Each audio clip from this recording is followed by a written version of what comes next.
मंदिर में भावना से भगवान का दर्शन हो। जिसके हृदय में भाव नहीं है, जिसकी आंख बिगड़ी हुई है, जिसके मन में पाप है, उसको मंदिर में भगवान नहीं, पत्थर की मूर्ति दिखती।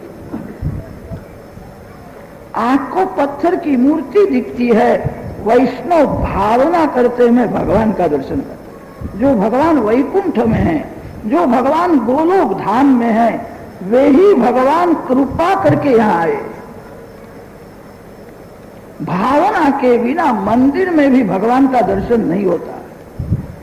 मंदिर में भावना करनी पड़ती है तब दर्शन होता है। मंदिर में से बाहर निकलने पर भी जगत के स्त्री पुरुषों में भगवान की भावना क्यों नहीं करते? भावना के बिना मंदिर में भी दर्शन नहीं होता।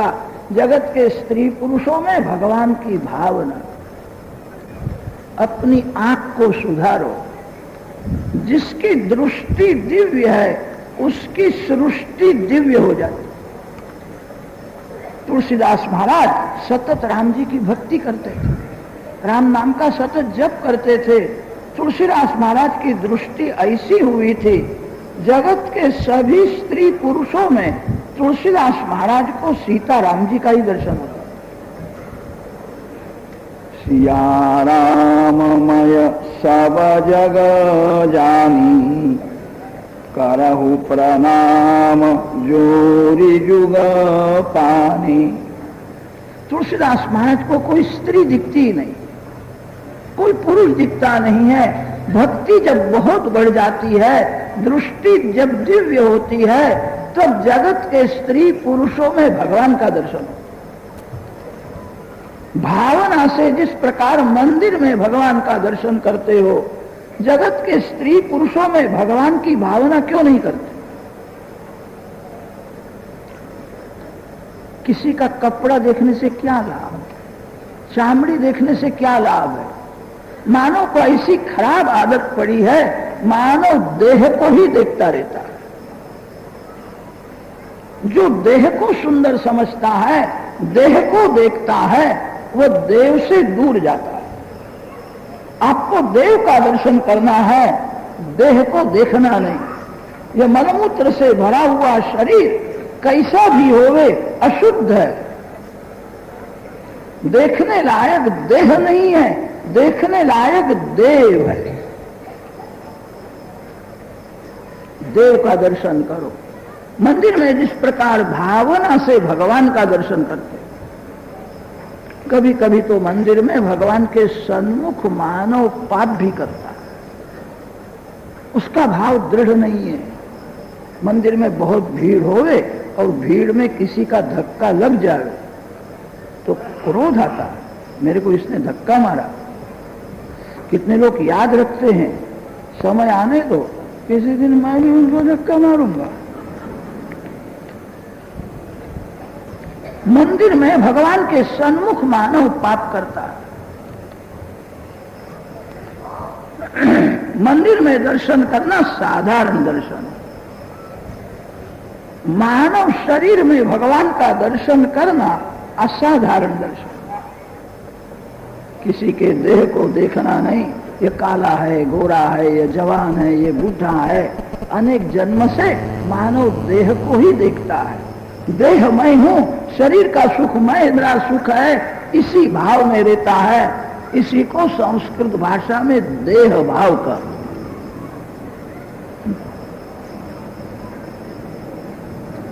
फोटा देने को ना बोला, फोटा मत जो बाहर निकालो, यहाँ बैठो नहीं, चल बाहर जाने दो।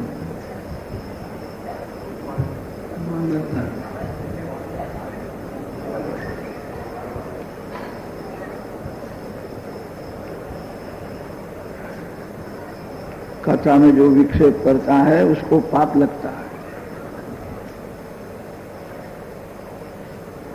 वक्ता श्रोता की एकाग्रता में विघ्न करना बड़ा पाप है।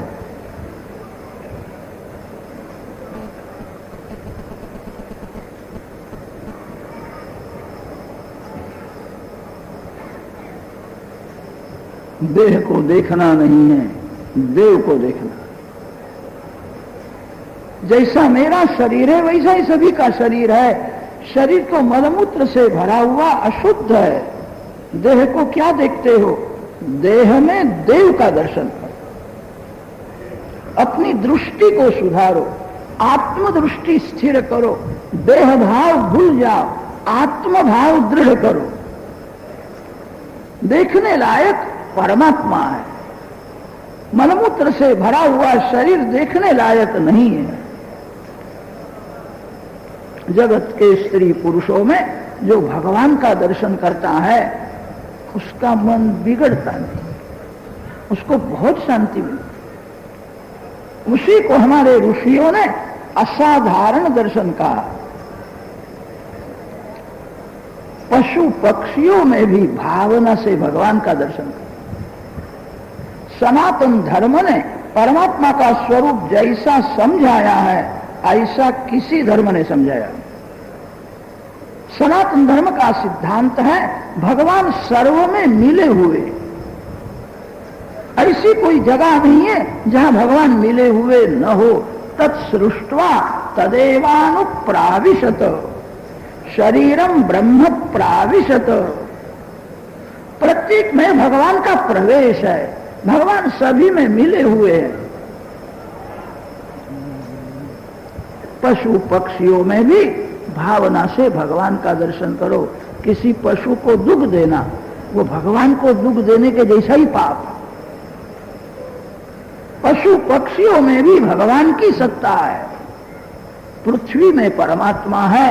इसीलिए प्रातः काल में पृथ्वी माता को वंदन करके फिर पांव रखना चाहिए।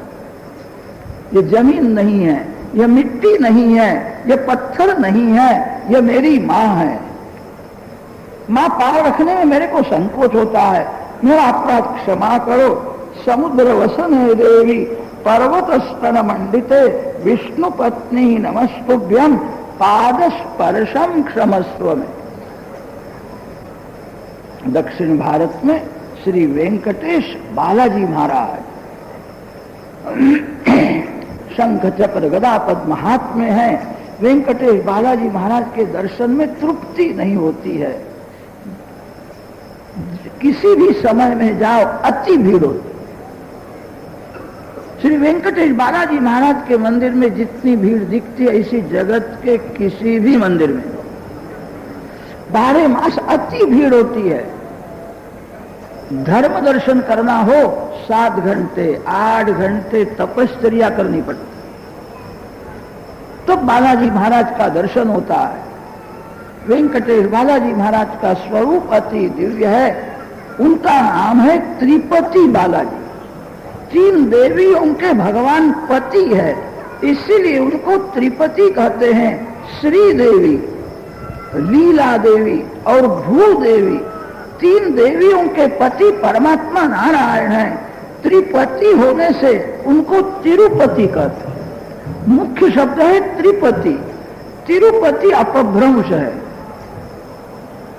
श्री देवी, लीला देवी और भू देवी तीनों देवियों के स्वामी परमात्मा नारायण है। इसीलिए पृथ्वी सभी की मां है। पृथ्वी जड़ नहीं है, भगवान की शक्ति है। पृथ्वी माता को वंदन करके फिर पांव रखना चाहिए। कितने लोग समझते नहीं है। क्रोध जब आता है तो अपना पांव पृथ्वी के ऊपर पटक देते हैं, हाथ में जो हो गए धरती के ऊपर फेंक देते हैं। क्रोध आया, उनको बड़ा भारी पाप लगता है। पृथ्वी मां सहन करती।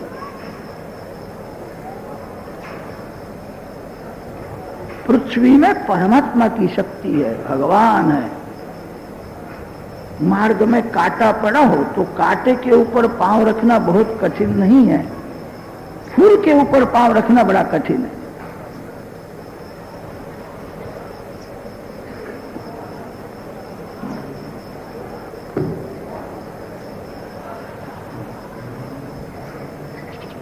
फूल में जो सुगंध है वो भगवान है।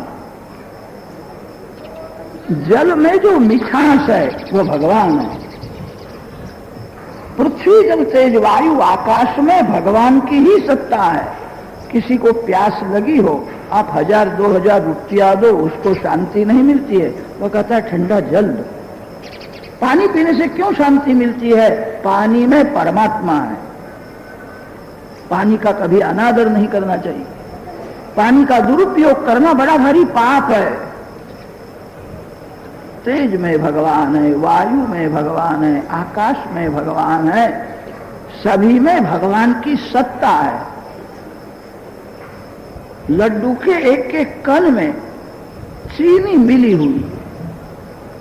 लड्डू में चीनी दिखती नहीं है। लड्डू को कोई उठावे तो हाथ में चीनी नहीं आती है। बुद्धि कबूल करती है लड्डू में जो मिठास है वो आटे की मिठास नहीं है, घी की मिठास नहीं है, इसमें चीनी मिली हुई है, उसी की मिठास है। लड्डू के एक एक कण में जिस प्रकार चीनी मिली हुई है, भगवान सभी में मिले हुए। जगत में परमात्मा का दर्शन करो, इसका अर्थ यह है जगत को भगवान से अलग न करो। जगत को जो भगवान से अलग करके देखता है उसकी आंख बिगड़ जाती है, मन बिगड़ जाता है। जगत को भगवान में देखना है और जगत को भगवान के साथ में देखना है। आपकी आंख जहां जाती है वहां भगवान है। भगवत भाव से जगत को देखो, बहुत आनंद मिलेगा। इसी को महापुरुष अपरोक्ष दर्शन कहते हैं। जो सभी में भगवान को देखता है, एक दिन ऐसा आता है उसको अपने अंदर भी भगवान दिखने लगे। सभी में भगवान है तो मेरे अंदर कौन है? आपके अंदर भी भगवान है। आपके अंदर भगवान जो है उनका दर्शन करना हो, मंदिर में दर्शन करो, संतों में दर्शन करो, माता पिता में दर्शन करो, स्त्री पुरुषों में दर्शन करो, पशु पक्षियों में दर्शन करो। सभी में भगवत भाव से जो भगवान का दर्शन करता है और देह भाव को जब भूलता है तब उसको अपने अंदर परमात्मा का दर्शन होने लगता। जो देह भाव को भूल गया है, लाली मेरे लाल की सबर जग रही समाय, लाली देखन मैं गई और मैं भई हो गई लाल। गोपियों को जब दर्शन करने की इच्छा होती है, गोपी यशोदा मैया के घर में जाती है, बाल कृष्ण को देखने के लिए प्रेम से बाल कृष्ण का दर्शन करती है। गोपी का प्रेम बढ़ने लगा। अब तो गोपी को घर में से ही बाल कृष्ण का दर्शन होने लगा। कितने लोग तो ऐसे होते हैं, कथा में बैठे बैठे उनको घर भी दिखता है। गोपी को घर में से भगवान का दर्शन होवे तो क्या आश्चर्य है। गोपी जमुना जी के किनारे जल भरने के लिए जाती है, गोपी को ऐसा अनुभव होता है श्री कृष्ण मेरे साथ में, कदम के झाड़ में श्री कृष्ण है। सभी में भावना से श्री कृष्ण दर्शन करती हुई गोपी जब देह भाव को भूल गई, स्त्री भाव को भूल गई।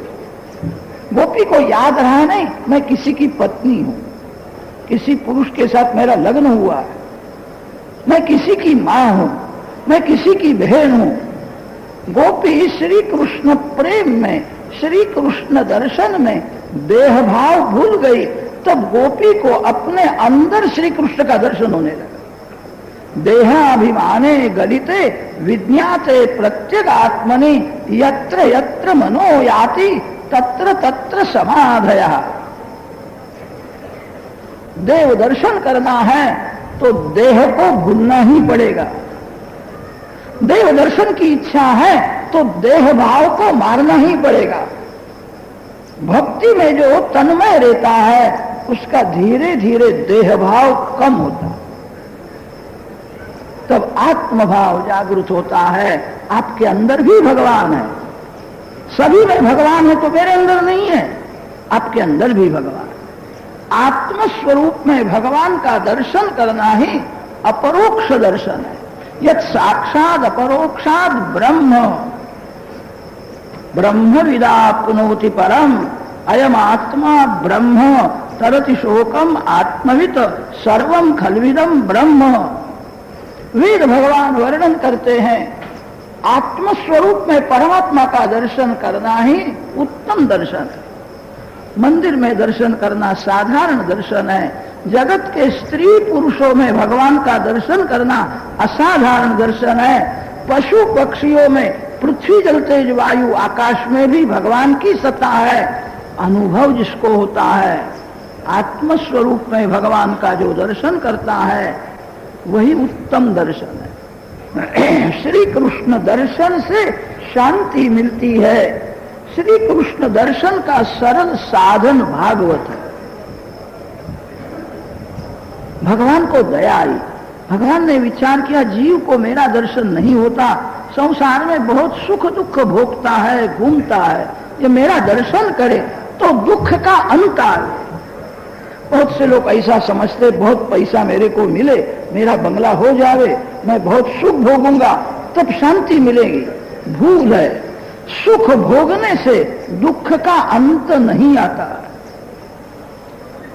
संसार का एक नियम है, सुख के बाद दुख आने वाला ही है, सुख के पीछे ही दुख खड़ा है। सुख भोगने से दुख की समाप्ति नहीं होती है। श्री कृष्ण दर्शन से दुख का अंत आता है। भगवता प्रोक्तम भागवतम, सृष्टि के आरंभ में आदि नारायण परमात्मा ब्रह्मा जी को यह कथा सुनाते। ब्रह्मा जी ने वही कथा नारद जी को सुनाई, नारद जी महाराज ने वही कथा व्यास महर्षि को सुनाई, व्यास जी ने इसका विस्तार किया। 18,000 श्लोकों का भागवत शास्त्र बनाया, सुखदेव जी को सुनाया है। सुखदेव जी ने वही कथा परीक्षित राजा को सुनाई। कथा में कैसी शक्ति है, एकाग्र चित्त से परीक्षित कथा सुनते थे।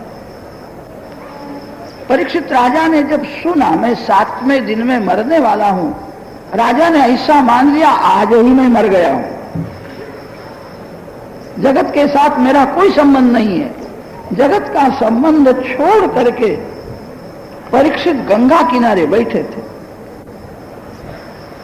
सुखदेव जी महाराज श्री कृष्ण दर्शन करते हुए बोलते, ग्रंथों में तो ऐसा लिखा है, ज्ञान भक्ति जब अतिशय बढ़ जाती है, सुखदेव जी जैसे महान पुरुष एक क्षण भी भगवान का दर्शन बिना नहीं रह सकते।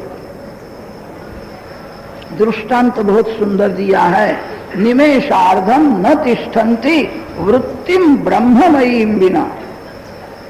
गाय माता का सिंह है, उसके अग्रभाग में सरसों का दाना जितना समय टिकता है उतना समय भी सुखदेव जी जैसे महापुरुष परमात्मा का दर्शन बिना नहीं रह सकते।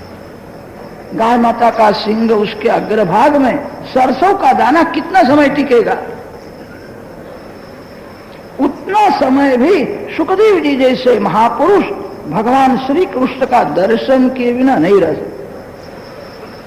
सुखदेव जी महाराज श्री कृष्ण दर्शन करते हुए बोलते हैं। परीक्षित महाराज एकाग्र चित्त से कथा सुनते हैं। आप जिसकी बातें प्रेम से सुनते हो वह कान में से आपके अंदर आ जाता है। कथा में कैसी शक्ति है। सुखदेव जी महाराज ने कथा की, परीक्षित राजा को हृदय में श्री कृष्ण का दर्शन होने लगा। बहुत से संत ऐसे होते हैं भगवान को आंख में से अंदर ले जाते।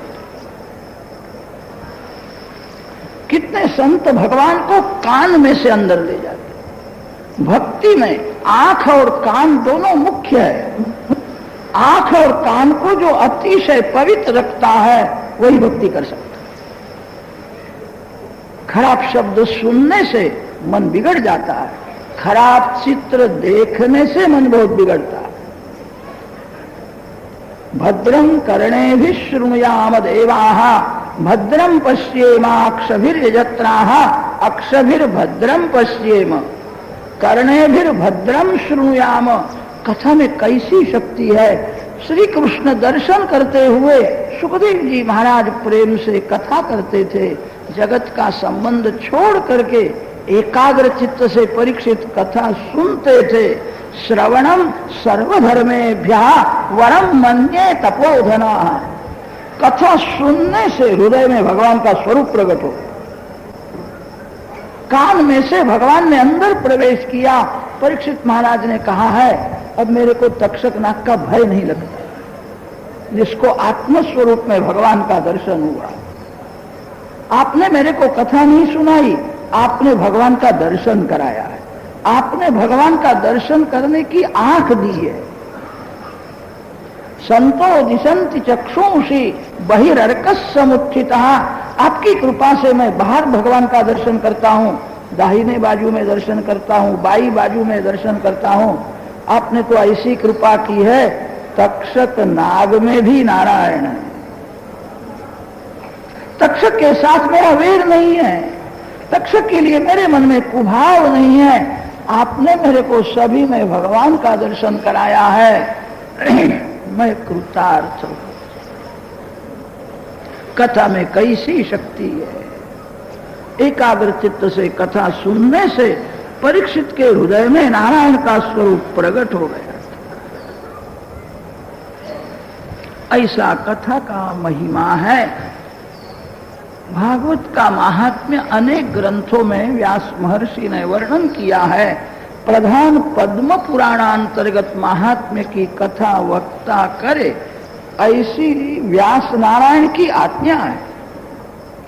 व्यास जी के आज्ञा अनुसार पद्म पुराणांतर्गत महात्म्य की कथा का आरंभ करते हैं। कथा के आरंभ में श्री राधा कृष्ण चरण में वंदन की। वंदन दर्शन के बाद होता है। जिसको भगवान का दर्शन नहीं होता, वंदन किसको करता है? मन से दर्शन करो। सुंदर सिंहासन है, सिंहासन में श्री राधा कृष्ण विराजमान। हजारों वर्ष हो गए। व्रज में, वृंदावन में भगवान राधा कृष्ण कभी बड़े होते ही नहीं। पुराणों में वर्णन आता है, सनत कुमार 5 वर्ष के ही रहते हैं। पंचहायन संयुक्ताः पूर्वेशाम अपि पूर्वजाः। सनत कुमार हजारों वर्ष हो गए, 5 वर्ष के ही रहते हैं। उनका शांत भाव, उनका बाल भाव ऐसा दृढ़ था, बड़े होते ही नहीं। व्रज में श्री राधा कृष्ण कभी बड़े होते ही नहीं। श्री राधा जी 5-6 वर्ष की ही रहती है और श्री कृष्ण 7-8 वर्ष के ही रहते हैं। सुंदर सिंहासन में विराजमान, प्रेम से खेल रहे हैं। दर्शन करो, फिर भगवान के चरण में वंदन करो। श्री कृष्ण चरण में वंदन करने से प्रथम श्री राधा जी के चरण में। सभी लोग राधा कृष्ण बोलते हैं। कृष्ण राधा ऐसा कोई नहीं बोलता। प्रथम श्री राधा जी का दर्शन। जगत के आधार श्री कृष्ण है, श्री कृष्ण का भी आधार श्री राधा जी। आधार शब्द में आधार शब्द मिला दो, राधा राधा राधा राधा होता है। जगत को आनंद देने वाले श्री कृष्ण है। संसार में जीव को सुख मिलता है, आनंद नहीं मिलता है। आनंद तो भगवान देते हैं। जगत को आनंद देने वाले श्री कृष्ण है और श्री कृष्ण को भी आनंद देने वाली भगवान की आह्लादिका शक्ति ही श्री राधा जी। प्रथम श्री राधा जी के चरण में वंदन करना है। भागवत में तो ऐसा लिखा है, कभी कभी श्री कृष्ण भगवान को क्रोध आता है। जीवन में श्री राधा जी को कभी क्रोध आया ही नहीं। क्रोध क्या होता है राधा जी जानती ही नहीं। राधा जी प्रेममयी है, सबकी मां है, सभी की दया ही आती है, कैसा भी जी हो। श्री कृष्ण कभी कभी क्रोध करके सजा भी करते। भगवान को क्रोध कब आता है? भगवान कृपा करके मानव को संपत्ति देते हैं, सुख देते हैं, अनुकूलता कर देते हैं। सुख में, संपत्ति में ये जीव परोपकार ज्यादा करेगा, मेरी भक्ति ज्यादा करेगा। अतिशय भक्ति करने के लिए संपत्ति देते हैं, इसको घर में कोई चिंता न हो। अतिशय भक्ति करने के लिए भगवान घर में सभी अनुकूलता कर देते हैं। सभी अनुकूलता होगी तो ज्यादा परोपकार करेगा, मेरी भक्ति करेगा। ये जीव ऐसा दुष्ट है, सभी अनुकूलता मिल जावे तो ज्यादा भक्ति नहीं करता, अति सुख भोगता। जीव जब मर्यादा छोड़ करके अति सुख भोगता है, भगवान को कभी कभी क्रोध भी आ जाता। अब मैं दया नहीं करूंगा, सजा करूंगा। यह जीव दया करने लायक नहीं है, दुष्ट है। भगवान कभी कभी सजा भी करते हैं। ऐसे समय में श्री जी भगवान को समझाती है, सजा न कर, मेरे को दया आती है। भगवान कहते हैं जीव दुष्ट है। श्री जी समझाती है, जीव तो दुष्ट है, आप तो दयालु हो नहीं। जीव अपनी दुष्टता नहीं छोड़ता तो आप दया क्यों छोड़ते? जीव का स्वभाव है, दुष्ट है, आप दया करो। आप उसको सजा करोगे, बहुत दुखी होगा। मेरे को दया आती है, सजा न करो, दया। भगवान कभी कभी आवेश में बोलते हैं, ये जीव नालायक है, आज तक मैंने बहुत दया की, ये लायक नहीं है। तब श्री राधा जी समझाती है, जीव तो नालायक है, लायक बाप का ही बेटा नालायक हो गया। आप तो लायक हो नहीं, आपका ही बेटा है।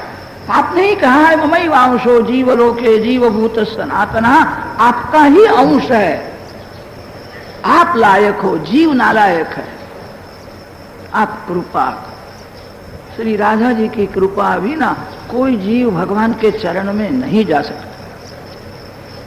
जीव ने इस जन्म में, पूर्व जन्म में बहुत पाप किया है, भय लगता है, मैं भगवान को अपना मुख क्या बताऊं, भगवान मेरे को सजा करेंगे, मैं दुष्ट हूं। श्री राधा जी जिसके लिए सिफारिश करती, उसी को भगवान अपना ले। जगत राधा श्री कृष्ण के अधीन है, श्री कृष्ण श्री राधा जी के अधीन है।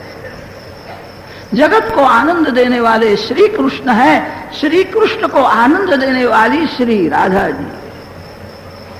राधा जी प्रेममयी है, सभी की दया ही आती है, इसीलिए भगवान राधा जी के अधीन रहते। राधा जी जो कहती है वही करते हैं।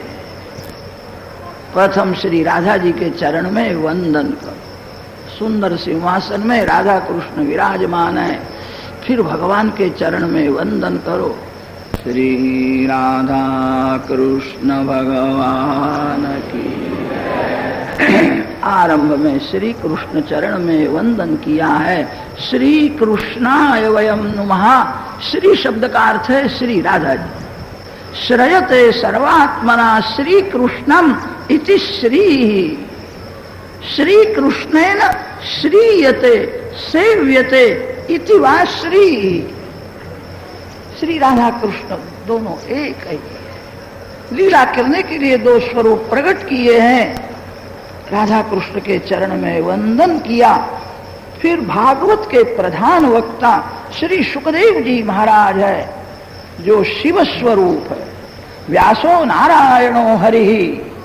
व्यास महर्षि आदि नारायण परमात्मा का स्वरूप है। सुखदेव जी महाराज शिव स्वरूप, शिव मुक्ति देने वाले हैं। परीक्षित का रक्षण गर्भ में परमात्मा करते हैं और परीक्षित को मुक्ति देने के लिए भगवान शंकर सुखदेव जी के स्वरूप से आए।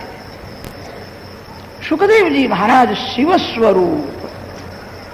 यम प्रव्रजन्तमनुपेतमपेत कृत्यम द्वैपायनो विरह कातर आजुहाव। पुत्रेति तन्मयतया सर्वोऽभिनेदुः तं सर्वभूत हृदयं मुनिमानतोऽस्मि। ग्रंथों में वर्णन आता है। एक बार ऐसा हुआ, भगवान शंकर कैलाश में समाधि में बैठे थे। शिव जी महाराज प्रायः समाधि में ही रहते। समाधि में से जागते हैं तब कथा करते हैं। कथा की समाप्ति हो कि समाधि में बैठ जाते हैं। कथा और समाधि दो ही काम भगवान शंकर करते हैं, तीसरा कोई काम करते हैं।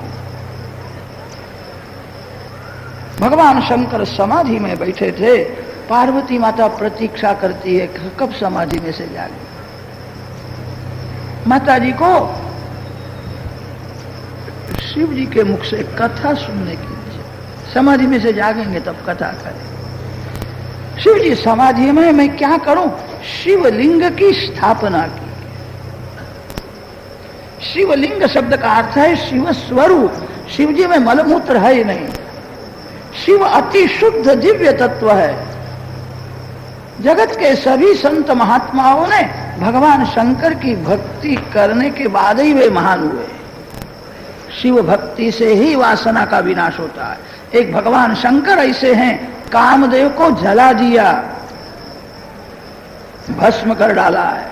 काम ऐसा समझता था मैं ही ईश्वर हूं, सभी को मैं मारता हूं, सभी मेरे अधीन हो जाते हैं। एक भगवान शंकर ऐसे हैं, शिव जी ने काम का वो जला दिया था।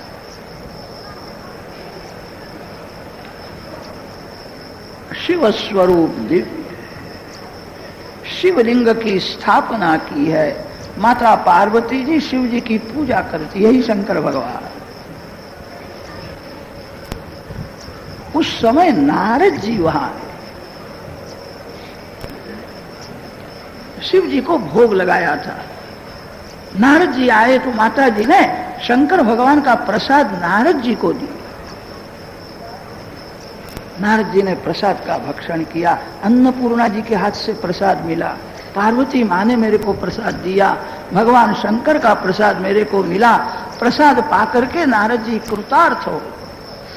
नारद जी महाराज जगत का कल्याण करने के लिए, अनेक जीवों का कल्याण करने के लिए कभी कभी कलह जगा दे।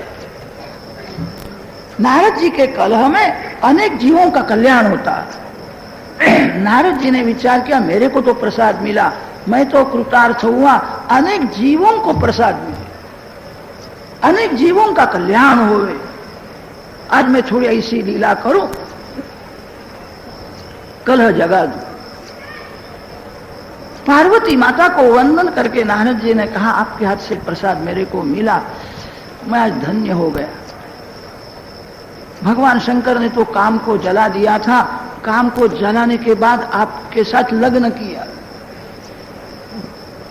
आपने तपस्या बहुत की, नहीं तो शिव जी को लग्न करने की कोई जरूरत ही नहीं। आपने बहुत तप किया, इसीलिए शिव जी ने आपका स्वीकार किया। मेरे को बोलना थोड़ा ठीक नहीं है और मैं सत्य कहता हूं, आपने बहुत तपस्या तो की। पुरुषों का स्वभाव ही ऐसा होता है, स्त्री सर्व रीति से प्रेम करती है तो भी पुरुष थोड़ा कपट तो करता ही, स्त्री से कपट रखता है। ये सभी पुरुषों का ऐसा स्वभाव है। मेरे को दुख ये होता है आपने इतनी तपस्या की तो भी शंकर भगवान आपसे कितनी बातें छिपाते हैं। ये छिपाना ठीक नहीं। पार्वती माता ने कहा मैंने गौरी कुंड में जो तपस्या की है मेरा मन जानता है कितना मैंने दुख सहन किया, तब मेरे को ये मिले हैं। मैंने बहुत तप किया है, बहुत वर्ष तक अन्न का त्याग किया, बहुत वर्ष तक फल खाती थी, फल छोड़ दिए, फिर पत्ते खाने लगी, पत्ते भी छोड़ दिए, वायु का भक्षण करती थी, वायु भक्षण भी छोड़ दिया, एक बार गंगा जल पीती थी। बहुत वर्ष मैंने तप किया कि माता जी आपने तो तप तो बहुत किया, आपका तो अतिशय प्रेम है, शिव जी आपसे भी कुछ बातें छिपावे ये योग्य नहीं। गौरी कुंड में गंगा किनारे भगवान पार्वती माता विराजमान है। शिव जी ने पार्वती माता की थोड़ी परीक्षा की। एक 5-6 वर्ष के बालक को मगर ने पकड़ा, मगर उसको मारने के लिए तैयार हुआ है। बालक बहुत जोर से रोता है मेरे को बचाओ बचाओ। पार्वती माता वहां थे, मगर को कहा इसको तू छोड़ दे। कि माता जी कैसा छोड़ दूं, 3 दिन हो गए मेरे बच्चे भूखे हैं, कुछ भी खाने के लिए मिला नहीं है, इसका रक्षण करोगे तो मेरे अनेक बालकों की हिंसा करने का पाप लगेगा। पार्वती माता ने कहा भैया जो कुछ होवे इसको छोड़ दे। मेरे सामने तू इसको मारता है, ठीक नहीं है, छोड़ दे। कि कैसा छोड़ दू? तू जो कहेगा सो मैं करूंगा, तू जो मांगेगा तेरे को मैं दूंगी, तू इसको छोड़ दे। तब मगर ने कहा, आपने 1000 वर्ष तक जो तप किया है उस तप का पुण्य मेरे को दे दो। 1000 वर्ष माता जी ने बहुत दुख सहन किया था। पार्वती माता ने कहा, मेरे तप का पुण्य मैं तेरे को दे देती हूं, बालक को छोड़। कि माता जी आप क्या करती हो? 1000 वर्ष आपने कितना दुख सहन किया है कि तपस्या फिर से हो सकती, बालक कहीं फिर से नहीं। इसके लिए मैंने अपनी तपस्या तेरे को दे दी है, मेरे तप का पुण्य तेरे को मिले। बालक शंकर भगवान थे और मगर भी शंकर थे, दोनों शिव स्वरूप थे। मां ने उनको बचा लिया। शिव जी प्रकट हो, शिव जी ने आपके साथ लग्न किया। आपने तो बहुत दुख सहन किया है, शिव जी आपसे कितनी बातें छिपाते हैं वो मेरे को अच्छा नहीं लगता। कि मेरे से तो कोई छिपाते नहीं, सब मैं जानती हूँ। कि माता जी उनके गले में जो मुंड माला है वो मुंड माला किसके मस्तक की है आप जानती नहीं हो, आप पूछोगी तो भी वो कहने वाले नहीं। मेरे को ऐसा सब कहना ठीक नहीं है, अनेक जीवों का कल्याण। माता जी को ऐसा समझा दिया, ये आपसे कपट करते हैं।